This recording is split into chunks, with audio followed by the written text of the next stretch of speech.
for the week, and we're ready to go. Had three pretty solid days of practice. It's basically ACC championship week. I mean, this is a big game. It's not the end of the world, but it's a big game. And next week will be big too, and the week after will be big. So we don't make it any bigger than any other game, but it's a special game because it's the ACC start. It's a special game because they're a good football team. They're the champion of the Coastal, and we get an opportunity to open up with them down at their place. I'm sure they'll have a great crowd, and it'll be fun. So, questions?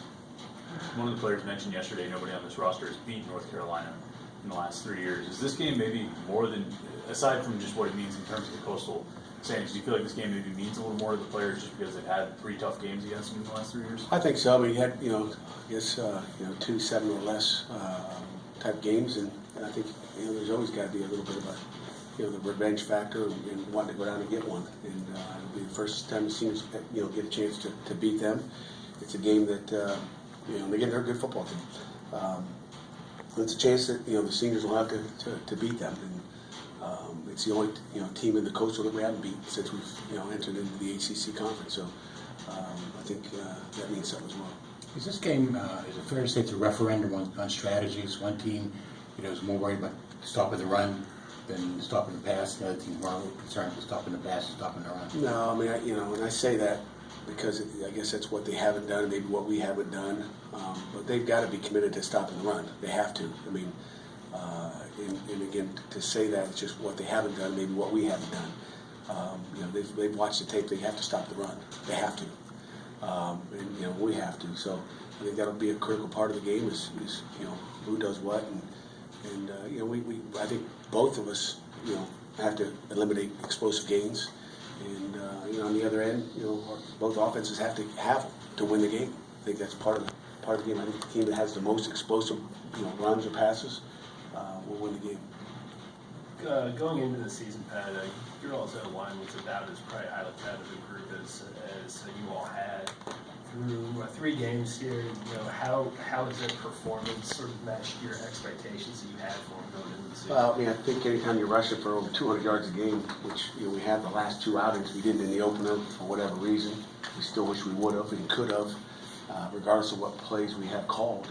But based on that and based on our run yardage, you got to feel pretty good about it. And based on our protecting of our quarterback, we've done that as well. Even in the Villanova game, the quarterback got hit once and it's a misprotection.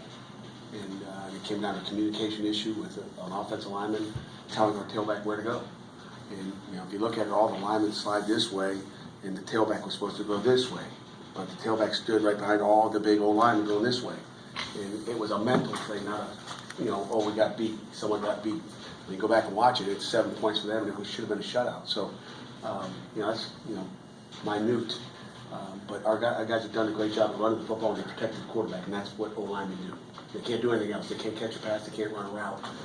So I would say expectation-wise, you got to be pretty happy with where they are. I hope they get better. When you first got here, Pat, was that one group that, one position, I guess, that really stood out to you, in terms of what you inherited?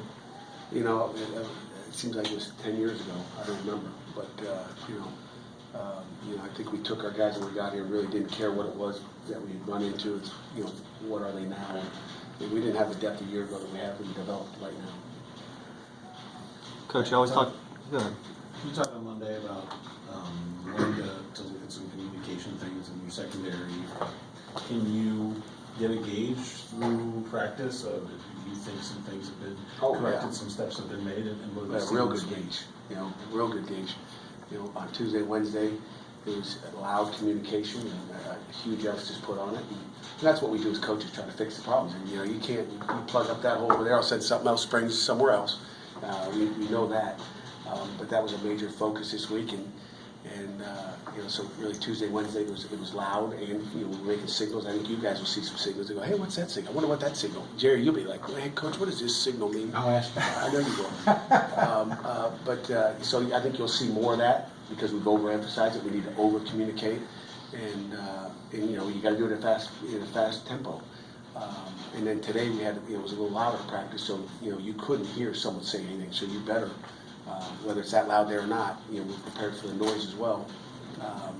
So not only do you have to, signal it, you have to, say it as well. So we've done a good job on both days of communicating with each other. Is this one of the more balanced offenses you think you'll see, or have seen, I should say? It really is. I mean, I think they're a 50-50 type team, and they're going to take their shots. And, Oklahoma State was not like that. They could have a run path open, they're going to still throw it. This team wants to run the football. They're committed to it. They got an offensive line that can do it. They got, Hood can do it, and the quarterback can run as well. So they don't have a ton of quarterback runs in, but they really want to. That's their identity. They like to run the ball like we would like to run the ball. They do it a little bit different style, but they want to run the football on offense. They think it's important. Coach, you guys always obviously talk about stopping the run as your main priority, and you've done a good job against that. Keeping teams from not getting more than 100 yards yet against some good tailbacks. But the last 2 games, they've each put up 4 rushing touchdowns. So, what do you think you need to do a better job of keeping them from getting it into the end zone when they get close? Yeah, well, don't let them get there. Even Penn State, you can have 4 rushing TDs, but you rush for 54 yards or whatever it was. I don't even remember. I mean, it doesn't matter. Rushing TDs, are maybe what happened with a passing game. They didn't get in the end zone. They got the ball to the 1 or 2 yard line. Well, we call a run win is 3 yards or less. Okay, so if it's 1st and 10, they gain 3 yards. We say, hey, that's a good job. Okay, if they gain 3.5 yards, it's a loss. Okay, so 3 yard win is the key in the run game. And you get down on the 1 or 2 yard line, they have a 2 yard rushing TD, and they're in a spread offense. You can't get a sub. You can't sub a guy in. So I mean, don't get down there. I think that's the key. I'm not worried about rushing TDs. I'm worried about rushing yards and stopping the run. And, if a guy feels good about running for a 2 yard touchdown after 80 yards pass, I guess he needs something to feel good about. And then going against another really good running back in Hood this week, you've said going in that you thought Barkley might be the best tailback in the country. So what do you think Hood does maybe better or worse or differently than Barkley that you have to prepare for? Yeah, Barkley is probably the best tailback we played this year without a question. Hood is a different type of guy. Barkley was a guy that can run you over, and I don't remember what Barkley weighed, maybe 210. I think like 223. Was he that big? Squats like 475, they said. Yeah. This Hood kid is not as quick twitch, I don't think, as a Barkley, but he's more physical, and he does have straight line speed, I think. So, Barkley's a good football player, and I think Hood is too. And Hood rushed for more yards on us last year than Barkley did. Mm-hmm. So maybe Hood's a better player. I don't know. Different styles. His style worked, and and again, obviously give Fedora and their offense staff credit for what they did with the run game too. What do you think's led to kind of some of the issues on 3rd down you guys have had so far? Who? Offense or defense? Offense. Okay. Defense is being okay on 3rd down, I think. But making the right read and making the right throw. Really, you got to make completions. And at times we're not going to the right guy or put it in the right spot. So we just got to execute. And we spend a lot of time running the football. So naturally we're good at the run. And we've got to execute on 3rd down. We've got things open, and we've got to hit them. We've got to catch them. Well, Neil said yesterday that the offensive line's been unable to finish games the last 2 weeks. Is that something that surprises you, considering the experience you have there? Well, Brian's taking it, to heart, I guess. And it's not the old line not finishing; it's just finishing the game. And we've talked, you talk about 2 minute, and then you talk about 4 minute, and with 5 minutes on the clock last week, the offense gathered together and said, let's just run this clock out. We can point at the touchdown at the end, a 2 yard touchdown run, or that pass led up to that.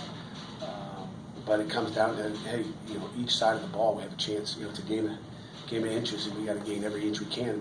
The offensive line wanted to finish that game off, running the football right down the throat for 5 minutes and game over, and not even put the defense in that position, which is a great attitude. We felt like the last 2 weeks, and I know Coach Canfield saying that we want to, finish it. Now that's easier said than done. 5 minute drive. You remember the 90-minute drive we had, last year, which might be the drive of your life against Georgia Tech, and that's what their goals were, and they'd like to finish it off and not even let the defense get in that position. And it's easier to control the ball offensively than it is to stop people in 2 minute situations. So that's what they want to do. But offense did a good job, and but they want to finish the game off, and they want to be in that victory formation, down at the end after a long drive, and not giving them any hope. You touched on it before, but how much more challenging is it to prepare for these offenses now than when you first became a defensive coordinator? It's not as challenging now because you kind of know how there's so many little things that we've put in and installed during the years as far as communication, subbing, how we do different things. I mean, getting guys fresh, Some of the rules have changed a little bit as far as officials giving you subs. So there's so many little things that we've taken advantage of defensively to help us. So it's gotten